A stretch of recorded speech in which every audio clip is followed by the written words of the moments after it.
En Suède, la politique d'accompagnement des personnes en situation de handicap vise la normalisation. Qu'est-ce que ça veut dire la normalisation? C'est déjà l'accessibilité, donc faire en sorte que toute la société soit accessible, donc les écoles évidemment, les magasins, les activités sportives, etc. Elles doivent être accessibles en termes physiques, bon c'est déjà un pas qu'on a du mal à passer en France, mais aussi en termes de mode de communication avec les personnes, de luminosité, musique, vraiment tout l'environnement doit être accessible.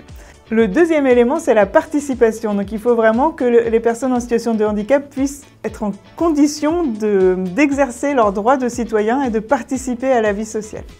Cela se traduit particulièrement dans les écoles, et c'est évidemment un élément très important dans la vie d'une personne en situation de handicap.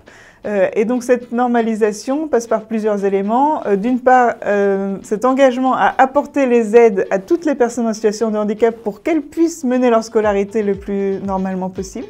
Et puis pour les personnes pour lesquelles une inclusion dans l'école normale n'est pas possible, on met en place des structures qui peuvent les accueillir, donc des crèches, des écoles maternelles, des écoles primaires, des lycées, etc., qui vont vraiment être en nombre suffisant pour pouvoir répondre aux besoins des personnes en situation de handicap.